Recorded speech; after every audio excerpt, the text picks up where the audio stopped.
Hello viewers, welcome to the special series that we are having on COVID-19 and Bible prophecy. And we are especially looking at pandemic in the light of Bible prophecy. I would like to read a few verses and we go through it from the book of Psalm chapter 89. We would like to read a few verses for you. For who in the heaven can be compared unto the Lord? Who among the sons of the mighty can be likened unto the Lord? O Lord God of hosts, who is strong, Lord, like unto thee? Or to thy faithfulness round about thee? Thou rulest the raging of the sea, when the waves of thereof arise, thou stillest them. The heavens are thine, the earth also is thine. As for the world and the fullness thereof, thou hast founded them. Thou hast a mighty arm, strong is thy hand, and high is thy right hand. Justice and judgment are the habitation of thy throne. Mercy and truth shall go before thy face. In thy name shall they rejoice all the day, and in thy righteousness shall they be exalted. For the Lord is our defense, and the Holy One of Israel is our King. My mercy will I keep for him forevermore, and my covenant shall stand fast with him. Let us have a word of prayer before we begin. Let's bow our heads and pray. Our gracious God, we thank you for this wonderful moment of coming together, dear Lord. Especially as we are beginning a series of study, dear Lord, of seeing about COVID-19 and especially this pandemic and the Bible prophecy. I pray, dear Lord, that you be with Dr. Rajkumar, who is with me. Bless him as we learn together. May you lead us and guide us. May this reach far for people to understand in what time we are living. Thank you for all that you've done. In Jesus' name I pray. Amen. With me is Dr. Rajkumar and I am Shelby David. As I mentioned, this is a series that we are having and this is part 1. And we will see how this pandemic in the light of Bible prophecy and what it has for each one of us. Dr. Rajkumar, welcome. Yes, I'm so glad that I could be here, Shelby, with you. Our key text that we are going to use for this series is found in 1 Peter 4:7. It says here, but the end of all things is at hand. Therefore, be sober and watch unto prayer. What better admonition is there at this time, especially when we are facing this terrible crisis? To be watchful. Yes, to be watchful and watch unto prayer. Watch and pray. Yes. Yes, doctor. What is this? And especially we are talking about coronavirus. There are a lot of things that are there. Before anything, we would want to caution you. Yes. A disclaimer telling that the information provided is not a substitute for professional advice. We would request that you take, as individuals, it is requested that the individual do their own research and draw the conclusions accordingly. So that is what we want to say. Please, and especially the impact of pandemic. What is this impact of this pandemic that is there? Shelby, the world is in a state of shock. Never have they witnessed. If you see the people living 90 years, they even have testified that never in their lifetime they have experienced such a dramatic turn of events. Everywhere you can see coronavirus, COVID-19 had ravaged the cities, the places. Everything is practically in a lockdown. You can see the pictures in the net. We have put some of the pictures right there. Mm-hmm. If you go, what about the transport? You'll find that the transport has come to a standstill. The streets are empty. The places that people go for pilgrimages, not a soul that you can see. Even the tourist center, famous tourist centers, yes, are empty. Yes. The worship places. You go to any place, whether you go to a mosque, whether you go to a church, go to a temple, a gurudwara, everything is just ghost-like. Yes. That is the word that people use, is that You don't find anyone even to interact because of the social distancing. People are scared to death. What about the famous places like the Vatican? Yes. You can see that hardly anyone is there. Now, entertainment is something that people crowd together. And especially sports. Sports, This 2020 had some biggest Event events that Yes. was scheduled, especially the Olympics yes, in Japan, the IPL for Indians, especially Yeah. our country. This Yes. was something, and people from abroad would want to watch that. Yes. That is cancelled. these are big events that churn out money in huge numbers. Mega events, and everything stands simply cancelled. You know what they did in place of where the stadiums are? Mhm. They have turned it into temporary hospitals. Oh, that's interesting. And you can see the impact that it has made. Go to the malls, you find everything is empty. Go to the places of entertainment. What about the Disneyland? One of the most famous. One of the most famous. It is just practically locked down, empty. The parks are empty, the bars are empty. The Hollywood production, One of the biggest. one of the biggest, which continuously 365 days it's on production. And I think It's come people to would us. have lost jobs, especially these are places people would be working a lot. Yes, yes. I think if study has shown that I think about 120,000 crew have lost their jobs in Hollywood alone. Yes. So just imagine in other places. Yes, all the factories and all these big areas, but the theaters, for example, not a soul there.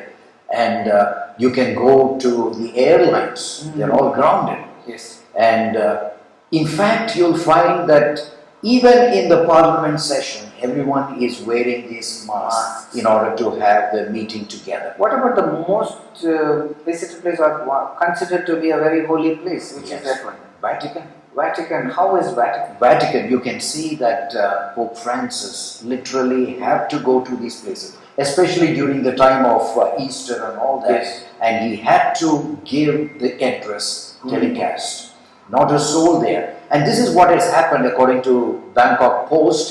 You know, historic first, the Pope said prayers to an empty St. Peter's Square. Never it had happened. Because on a normal day also it would be normal. Yes, it will be packed, and you can see that he had to give to empty areas only telecast. In fact, earlier this month, it says here, when Italian capital was already in a lockdown, Francis made a solitary pilgrimage to two of the city's churches, which was there. And in one, what he did was he borrowed a crucifix, and he had taken it to the other one because it was believed that it had saved Rome from a plague in the 16th century. Yes. And therefore, he placed it in St. Peter's Basilica and began to pray to this. So, this is the impact that it has made. Surprisingly, in Panama, the lockdown took a little separate deviation.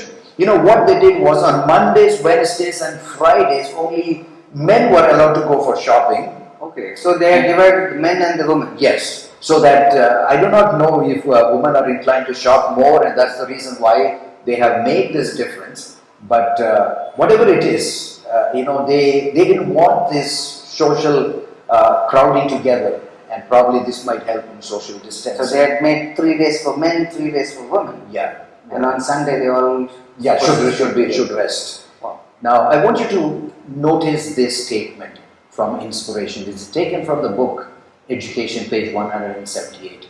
The history which the great I Am has marked out in His Word, uniting link after link in the prophetic chain, from eternity past to eternity in the future, tells us where we are today in the procession of the ages and what may be expected in the time to come. All that the prophecy had foretold as coming to pass until the present time had been traced on the pages of history, and we may be assured that all that is which is yet to come will be fulfilled in its order.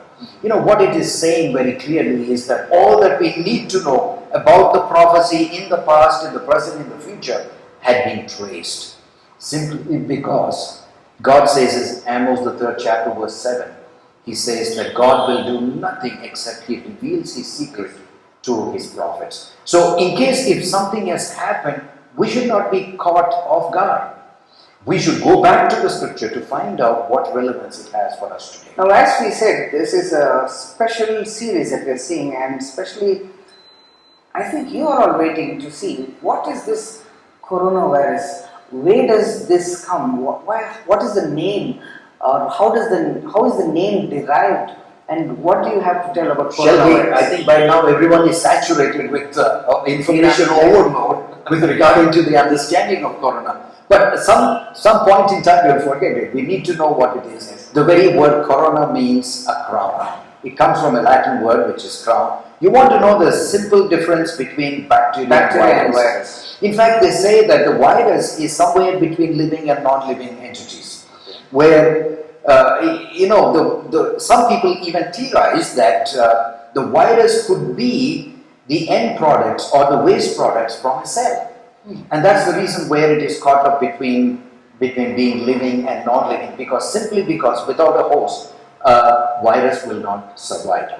If you want to know the dimension between a bacteria, which is also a small cell organism, you need to look under the microscope.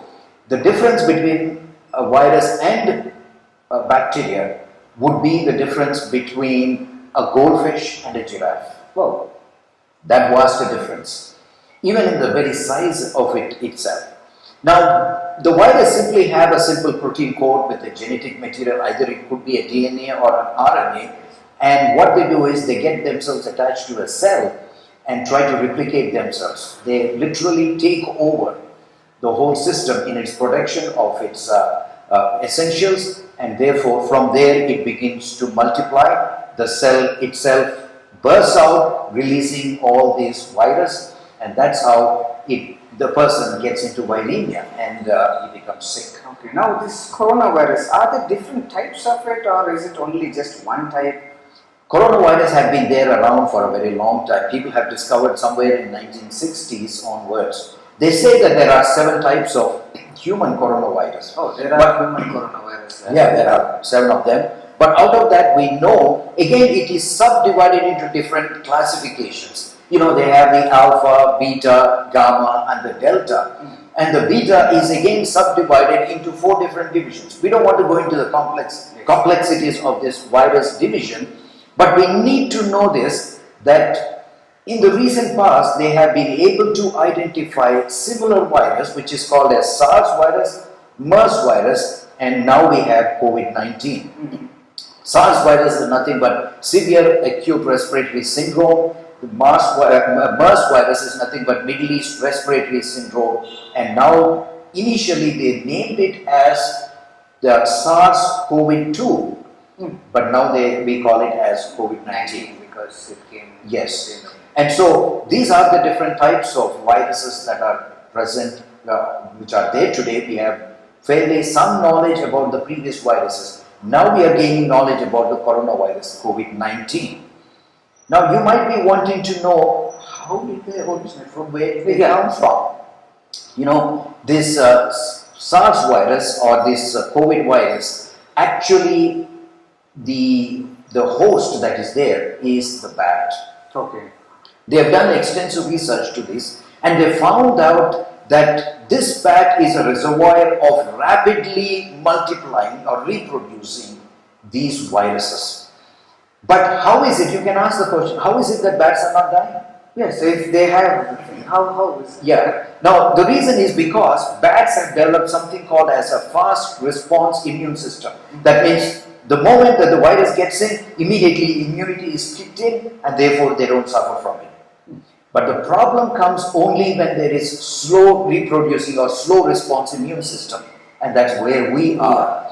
But for this virus, we call it as, it has to be zoonotic. That means it has to pass through an intermediary host, and from there they have to come in contact with the human before human to human transmission can take place. So how did that happen? How did that probably virus jump to human beings? They say from the bats, the civet cats have got this virus, and people who are in close contact with it, especially you'll find that in the wet markets where people consume these kind of things. The human beings would have got it, and from there, they started transmitting. And that is with relation to the SARS virus. If you come to the MERS virus, which is Middle East Respiratory Syndrome, you'll find that they have seen a connection with the camels. Now, presently, the theory is that the present COVID-19 could be the intermediary host. Initially, they said it could be snakes. Now they're saying it could be pangolins, the anteaters. Yes. And so, because people used to consume this in these wet markets, and that's the reason why you'll find this transmission had taken place to human beings. Now it has become out of control. It has become the most deadly thing that you can see. So, in the wet market, I think they have a lot of these exotic animals and reptiles and all those things, and people consume it. Yes, and you will be surprised. Why is it that people want to consume this? So, what is special about it? Yeah, they think that it will improve their impotency.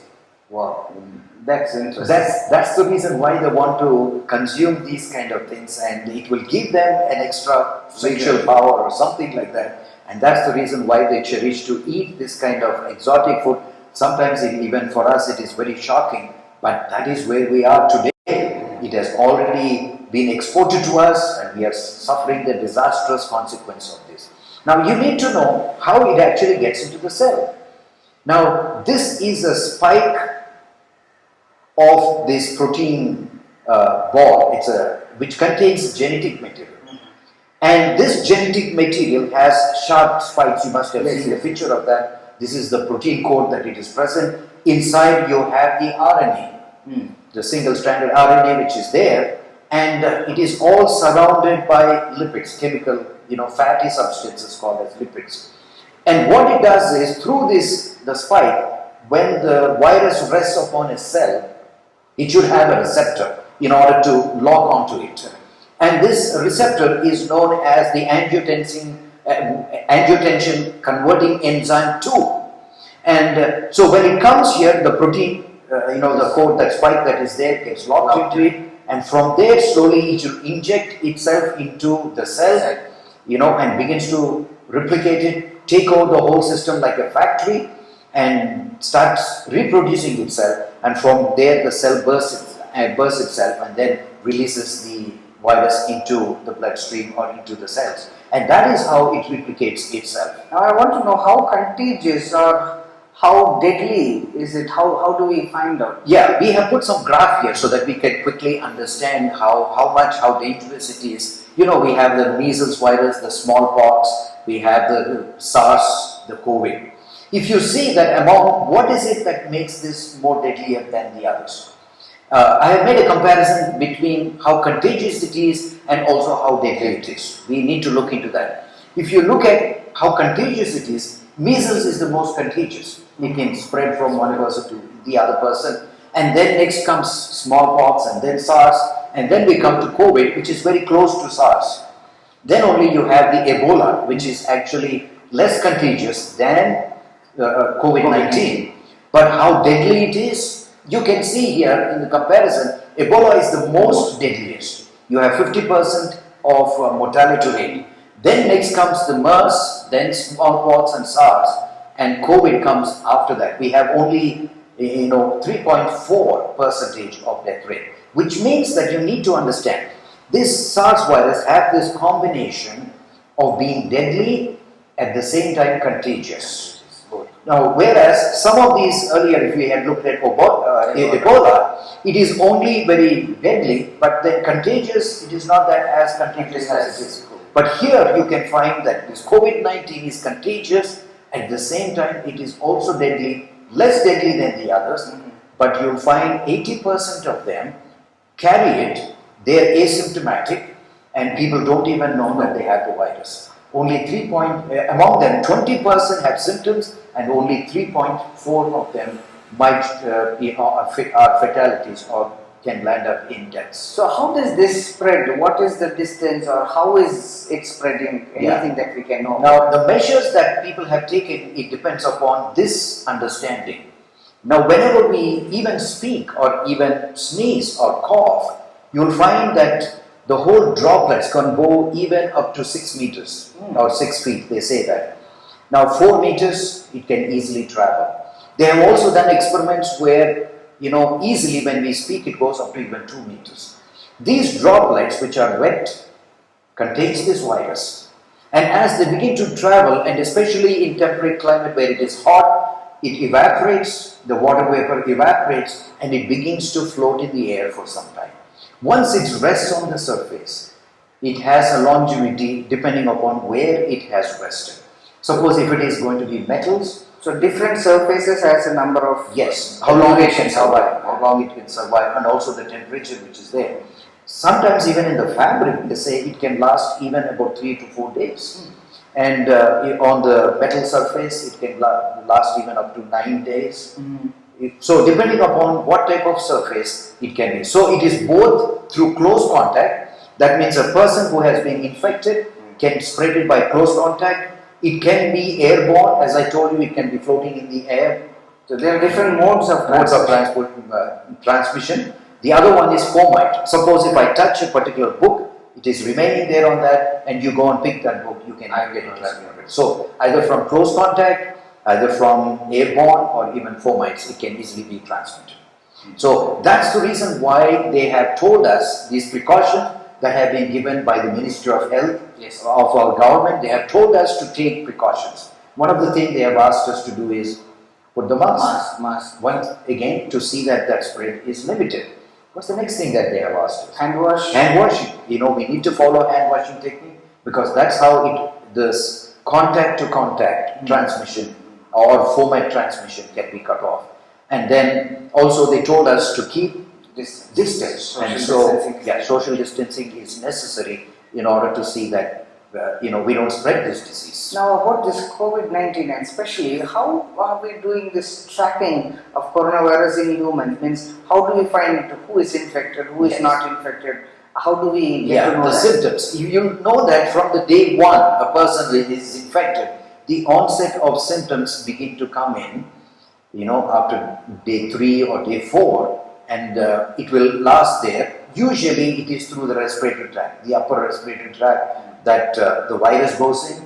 It is there in the pharynx or in the nose or the nasopharynx, and slowly it begins to settle down into the lungs. So from the 4th day onwards, it migrates back into the lungs. You might be asking, why is it that it only goes into the respiratory system? Not any other. It is not as dangerous in the other places. It's basically because, as I told you, these ACE2 receptors which are there, angiotensin converting receptors, enzyme receptors, are more abundantly in this respiratory system. And that's the reason why they have more affinity towards it. Once it migrates from day 4 to day 9, it stays in the lungs, and from day 8 to 15, it gets into the blood. Now, it is interesting for us to see of how these symptoms develop and what really happens when it gets into the lungs. So what are the symptoms? Yes. Now, you can have a headache, you can have high fever because of the infection that is there. There can be breathing difficulty, you can have running nose, sore throat, muscle pain, or very similar to any flu-like symptoms. Okay. That's the reason why we have this screening, we call it as flu screening, to see that we differentiate between ordinary flu and also COVID-19. Why is it is so deadly? What is it that makes it more deadly? You need to know that once it gets into the lungs, the body triggers a certain response, a fighting mechanism. So as the antibodies and as the cells begin to develop its own immune system and try to neutralize, a lot of debris is there within the lungs. That begins to coat the lungs. You'll find a lot of secretions that are there. And this oxygenation that takes place from the alveoli, to the blood circulation, that means into the blood, the hemoglobin that needs to go, which carries the oxygen, is blocked because of this thick layer of sludge or sediment which is lining this alveoli. So the oxygen is not transmitted into the bloodstream, into the capillaries. So it is more like pneumonia. Yes, exactly. That is what actually people die because of this pneumonia. Now, this is the common way in which people land up in ICU and they need to have ventilatory support. There's another thing, what is called as cytokine storm. What are cytokines? These are chemical mediators that are released. It's like an alarm. Like suddenly you have a smoke here, what happens? The smoke alarm comes. In the same way, a lot of chemicals are released which are bringing in alarm. This brings in an overreaction to all these chemical mediators which actually block the whole system.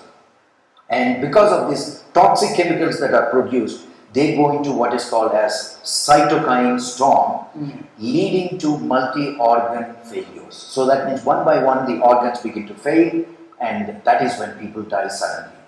Now there could be another also cause of what happens is called as fulminant myocarditis. This is nothing but acute myocarditis where these inflammatory cells get into the myocardium and cause these toxic symptoms where people die because of necrosis, which is leading to acute myocarditis. So that's the reason why people are so terrified because of this COVID-19. Now we saw about what COVID-19 is or how this virus is and how it is transmitted. Yes. But are there different stages for this? Means I think we have been telling like this is stage 1, stage 2, stage 3. Yes. Where are we actually? In which part? Or what do you think are the different stages that is there in this pandemic? Now this is interesting because we need to know in order to take precaution. In stage 1, there is what we call as direct cases. You have 1 or 2 isolated cases, you know these cases are there and there is direct transmission, you can identify them.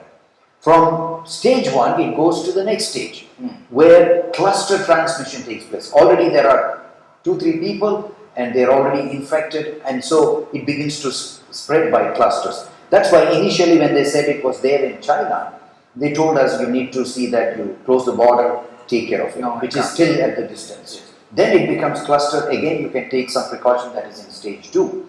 But then it can move on to the next one called as community transmission. That is now, stage 3. Yes, stage 3. Now it has already come into the community, and you'll find that every place is becoming endemic with that, and then finally it bursts out into becoming an epidemic, and then it is called as, when it happens for several countries, you call it as pandemic.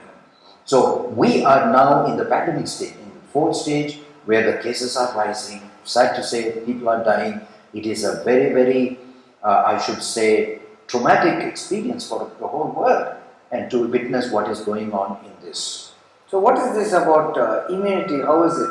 What happens when, how do we get, are there any vaccines or anything, it's very difficult, especially for these flu-like viruses, because they mutate very frequently, and that's why you cannot really manufacture a virus. People are frantically trying to do that. it. It's not same, it's not constant. Yes, it keeps changing. It keeps changing. It can mutate very easily. Although the trials are being made for the vaccine, the production of vaccine, they say it might last only for a year, the protection. After that, probably it's going to mutate, it's going to change. Why is it, and how we can protect ourselves is, why is it this lockdown, and that too for a certain period of time? Now, as the virus begins to spread around, you'll find that people get infected. I told you, 80% of them who are positive are actually asymptomatic. They don't show any symptoms. And then, so from one person to another person, it begins to spread, and people begin to become immune to that because antibodies are produced, and because of the slow dose of virus that they're exposed to, slowly one by one begin to develop what is called as herd immunity. So that is when the graph begins to come down, and all the other people are kind of in a low dose infected, they became positive, they have produced antibodies to that, and therefore it's not going to infect again. So this phenomena, what we call as a herd immunity, where people can become immune to that. Till then, you have to do the social distancing, take all the precautions, quarantine, hand washing techniques, all these become mandatory. Is there any treatment for this?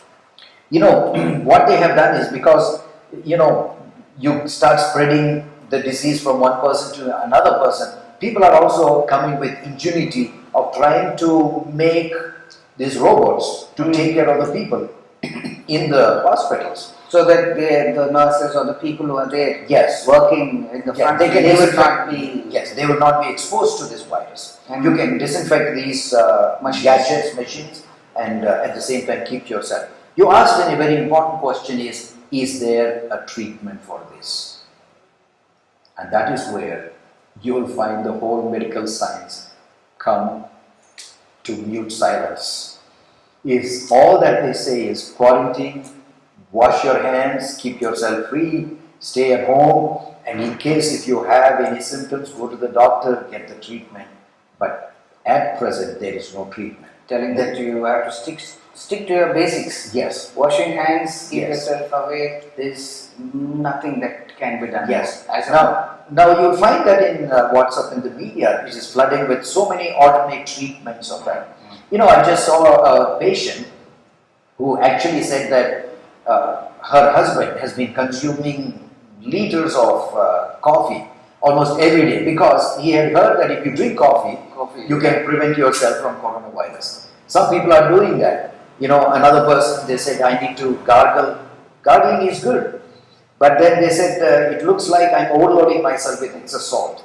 So, some people say that, you know, Indians don't get coronavirus because they take a lot of samba. All these things are really interesting. These are all myths that we should not, you know, give heed to that. What is it that is going to happen is what you need to look at. In fact, our Prime Minister in the last speech that he has given, when he extended this lockdown, he had told us that you need to try some of these methods which will help you to boost your immunity. Shelby, God has given us 150 years ago the formula of how we can keep ourselves healthy.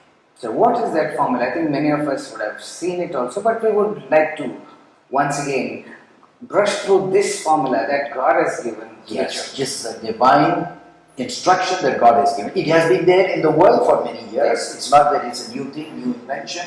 But if we are able to follow this, you and I can be healthy. It is called as a new start.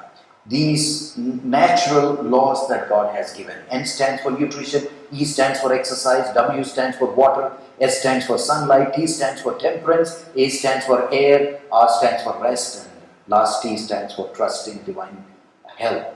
Nutrition is very important during this time.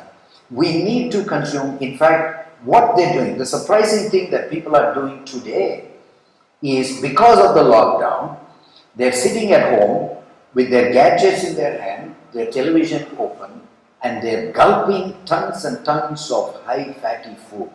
All processed food. Yeah, so this unhealthy food. Because they have nothing else to do. I'm telling you, that's the worst thing that you can ever do. You're doing a disservice by doing that. People have found out you can actually boost your immunity if you limit, especially when we are sedentary, limit your meals to 2 meals a day. The intake should be lesser because you're not doing any physical activity then. Yes. In fact, some people say even 1 meal is going to do. But among this, you must take as much fresh food as possible. Vitamins are vital. In fact, some of the treatments that they're doing is they're giving infusion of vitamin C and other vitamins to fight this. So these vitamins help us coenzymes to do this in this chemical reaction.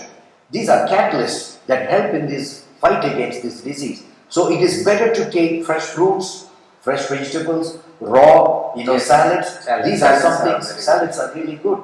So something that it has high content in these vitamins are really good. Take as little as possible, take as naturally as possible. That is as far as the nutrition is concerned. Exercise, yes, we may not be able to go out for exercise, but go to the terrace, go out and do some deep breathing exercise. How do you know? A simple test I will give you, whether you know whether your lungs are infected or not, because breathlessness is one of the signs. All that you need to do is, you take in, a deep breath and hold your breath for the count.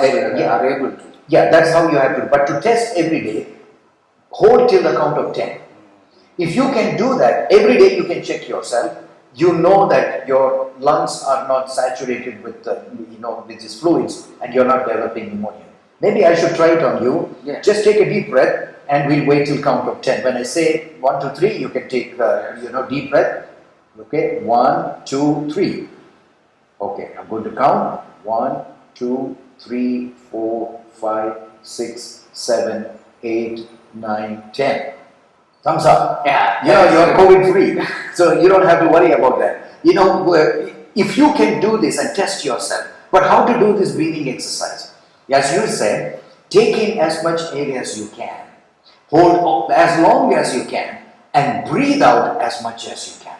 Long. This will help in oxygenation of the tissues, your oxygen levels will go up, your lungs will be healthy. This is a very simple thing that we can do. You know, you can do squatting, you can do other exercise, push-ups, you know, bench press, all this kind of exercise you can do. The next one is water. Now, during this time, you need to take water.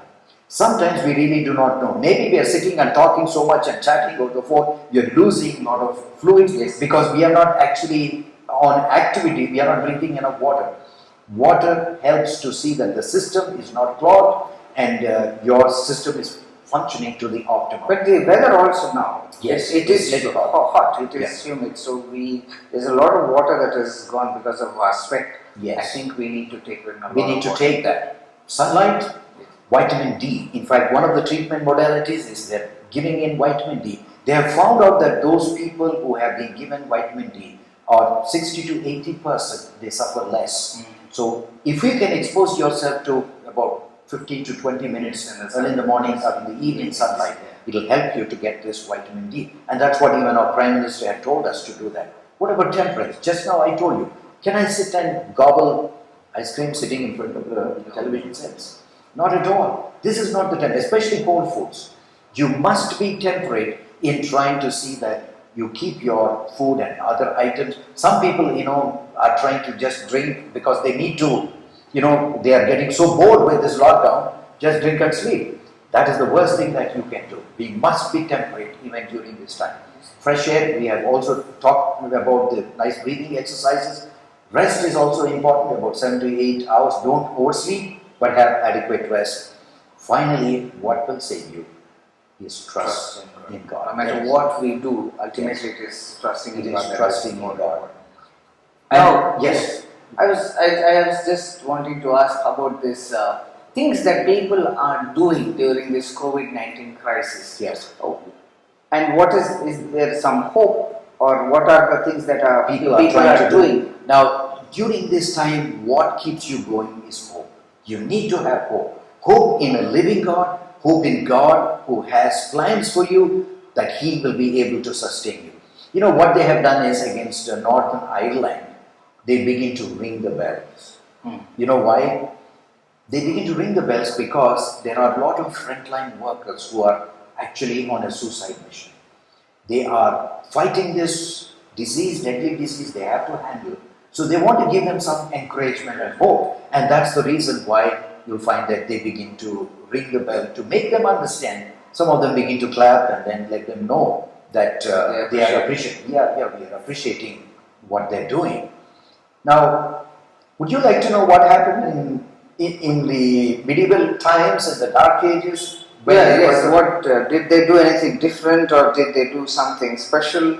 Yes. During these times? Yes, there was a plague, we call it as bubonic plague or the Black Death during that time between 13th century to 14th century. During this time there was a devastating disease that was killing people just like how it is happening today.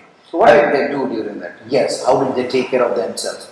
You know, just like today, doctors had no idea what had caused this Black Death. And therefore, they tried all their traditional methods of trying to treat the illnesses they knew. And some of the treatments were bloodletting. Is one of that they would, because they had fever and they thought that by letting out blood, the pulse will come down. Now, the doctors also protected themselves. How did they do that? Did they have any gowns? We call it as PPE, personal protective equipment. You want to know that? Yes. You know, you can see in the picture, they did exactly what we did. They had these long robes. Today we have fancy things called gowns. Those days also they had these long gowns that they would wear to protect themselves. And also they had a mask. Yeah, this mask looks quite interesting. Quite intriguing, isn't it? It looks like a bird's beak. Yes. Yes, exactly. That was their N95 of those days. Why is it that they wanted this bird beak? Because you will find that the air had to be filtered. So through the beak, the air would be filtered and brought back, just like N95. Yes. And what they did was, at the tip of that beak, they would put some nice smelling herbs or scent, because in those days it was really stinking to high heavens. People, when they had this, they were dying. So these doctors could not go and handle them. And, that's the reason why they had this nice smell so that they could go and touch these patients. Now, whenever the doctors went, before the doctors could even go, first is the priest had to come and chant all their magic things or whatever it is, the prayers they have to do. Once this praying is over, then only the doctors have to go. So first priority is with the people. The clergy had to go in first. There were also other people with, just like today, they have a lot of this superstitious beliefs. They were called as flagellants.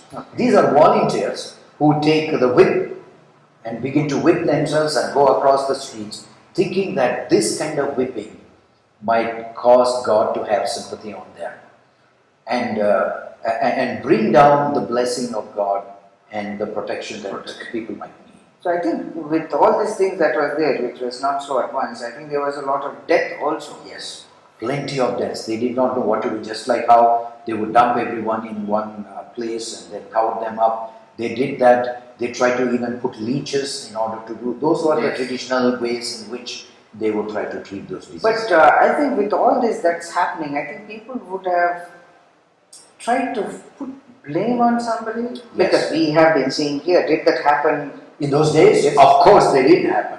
Always you'll find in those days, sometimes even today, is that they wanted to blame someone. Who was that to be blamed for? None other than Jews. Always there was this anti-Semitic kind of hatred that they had, so they blamed the Jews. And whenever a Jew was seen, or the Jewish community, they would go and burn them to death. That was such horrible things that they do. And even today we have that same blame game that is continuing even today. Yeah, but with all these things, with a lot of interesting that we've been learning about COVID-19, are there some superstitious beliefs that even people have now? Yeah, Shelby, you need to understand. We think we are very proud to say that we are living in the modern times where we are not captivated by this medieval thinking. Yes. And we don't have this superstitious belief. Mind you, we all have that. When humanity comes to crisis, they would try everything. And that's what happened in Sri Lanka. You have it in the headlines. What they did was, they had taken the water, they asked all these Buddhist monks to pray for it for a week. They took it on top of the helicopters and started sprinkling this holy water, thinking that this COVID virus would go away. You know why? In the olden days, they felt that this bubonic plague that was there was because of this satanic influence that brought about this. There's no difference than that today. The reason why they were sprinkling holy water is to see that, to cast away the evil forces that are there, the holy water will rest and somehow you can be saved from that. So, in India we were also doing a lot of things. I think we followed few things, I think by making some nice clapping. Yeah, the reason is it took another interesting twist, because people begin to spread in the media that if you somehow produce a supersonic sound, the COVID virus, they said it is found that it would run away, it would go away.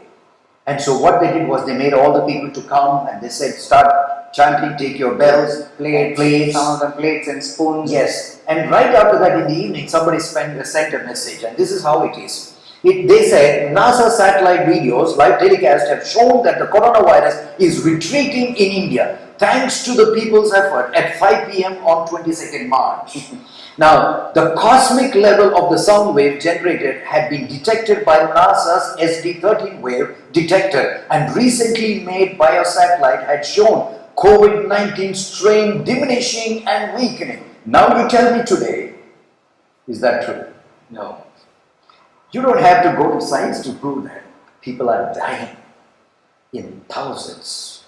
It's sad to say that we get so locked up in our medieval thinking that something is happening. Immediately Outlook the very next day had published, fact check, NASA satellite did not show coronavirus retreat in India due to 5 p.m. clapping. It did not happen. So today you can see that people are trying their level best. Interestingly, Tendulkar, who's a superstar in the sports world, in the cricket world, he had said you must take precaution, just like how a batsman would do that. He would always be very protective. He said, wear glove, wear your mask, do all those kind of things. I want to reverse the role. We have tried everything that is possible. We have tried, putting masks. Gowns, But this gloves, gowns, gloves, PPE, quarantine, social distancing, every ball that we have thrown on this batsman makes this batsman of COVID-19 unmoved. It's like a batsman who would never get out. We tried our level best, we tried medicines, we are trying vaccine, but nothing is really helping out. And this is the situation where we are in. People are looking for answers. People are looking for something that will help.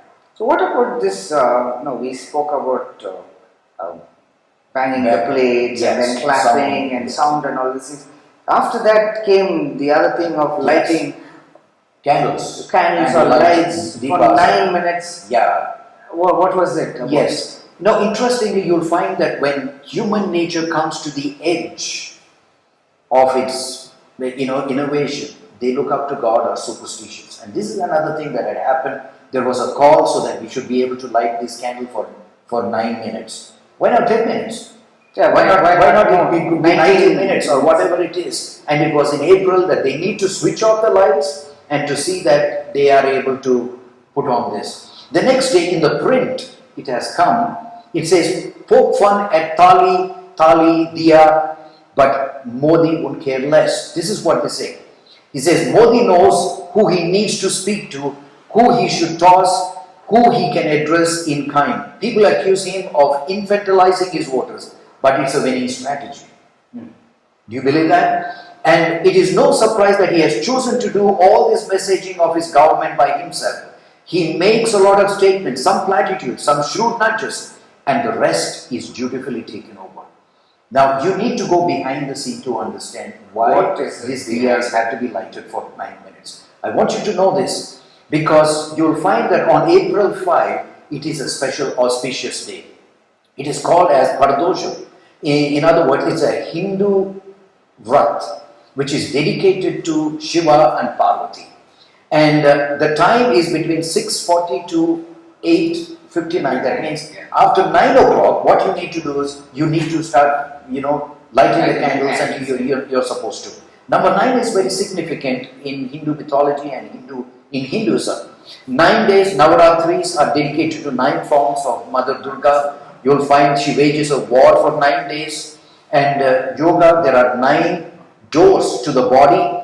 There are 9 universal elements that are there. You'll find that there are 9 rasas or emotions, 9 evil forces, 9 planets, 9 gemstones. So these are the things that everything is connected with 9. Now, surprisingly, this is a mystical number. Many Christians also participated in this. Isn't that surprising for you? So what do we take from it? Yes, what we need to understand is, yes, people are trying to do their level best to somehow find answers. But someone who knows better, don't you think that they should do something beyond what these people with superstitious beliefs are doing? What shocked me the most was this. I thought that this was only taking place within India. More than 11 countries participated on that day. Which means that Afghanistan, Nepal, Bhutan, Bangladesh, Maldives, Vietnam, Japan, Australia, Israel, Germany, Tunisia, Mexico, along with many other, they started lighting the candles. I was so surprised. How come Australia, Israel also participated? That means, are they at their wits' end? I think we need to stop a moment to consider. We need to ask this We question. need to ask this question because God is saying in His Word very clearly that where is it that we need to go? How is it that we are stuck with this kind of thinking that other people have? Yes, the other people out of their ignorance are doing that. Do we know a living God, a better God? Where are the watchmen? I want to read this statement in Acts of the Apostles, page 241. Many of the greatest scholars and statesmen, the world's most eminent men will in these last days turn from the light because the world by wisdom knows not God. Yet God's servants are to improve every opportunity to communicate the truth to these men. Some will acknowledge their ignorance of the things of God and will take their place as humble learners at the feet of Jesus Christ, the master teacher. So here is an instruction for us that when people are trying to tell us about these superstitious things, we need to present the true and living God before them. Where are the watchmen at this point of time? Let me read a verse that is found in Isaiah the 8th chapter and verse 20. In fact, verse 19. And when they say unto you, seek those who are mediums and wizards who whisper and mutter, should not a people seek their God? Should they seek the dead on behalf of the living? To the law and to the testimony, if they speak not according to this word, it is because there is no light in them. This is what should captivate us at this point of time. We have the example from Paul himself. You know, when he went to Athens and he was waiting for Timothy and the others to come, he saw everywhere idolatry, heathenism, paganism which is there. And there it was on a plot to the unknown God. You know what it says here in Ephesians, in Acts the 17th chapter and verse 16. Now while Paul waited for them at Athens, his spirit was stirred in him when he saw the city wholly given to idolatry. And then he presented there in the forum about the living God.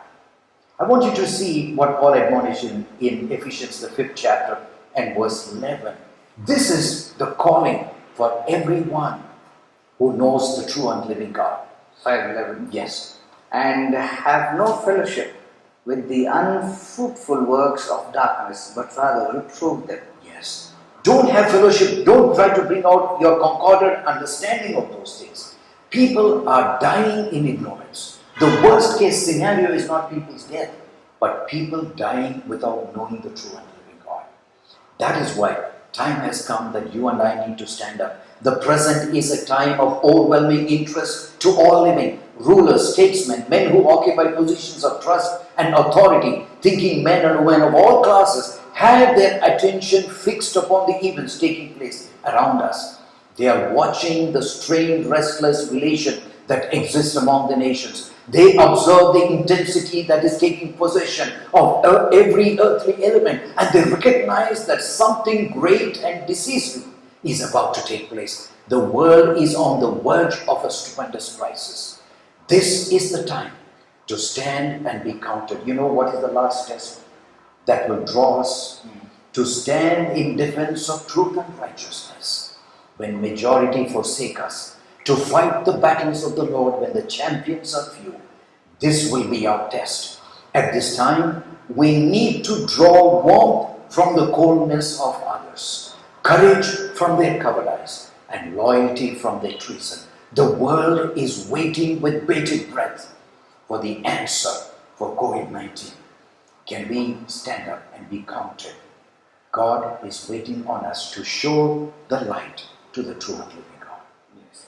Isn't that amazing that how COVID-19, we saw during this few minutes that we've gone through a deeper study on what COVID-19 is. I think you also would have been shocked to hear a few things, some of them you would have already known. But the greater thing is, how are we going to stand and to show people from the truth, from the Word of God, and not go just with the crowd? Yes. And this is the time for us to be those watchmen.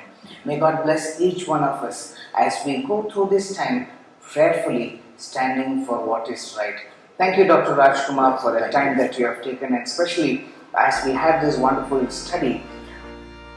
Keep waiting, because we are having other parts also. This is only part 1. Yes. We have other parts also Which is to get it close with the word of God. Yes. Gracious Lord, we are waiting. We are speechless and helpless. None of our ingenuity is going to help us at this point of time. We cry and pray to a living God. Be thou the answer for this crisis, because I pray in Jesus' precious name. Amen. May God be with you and bless you.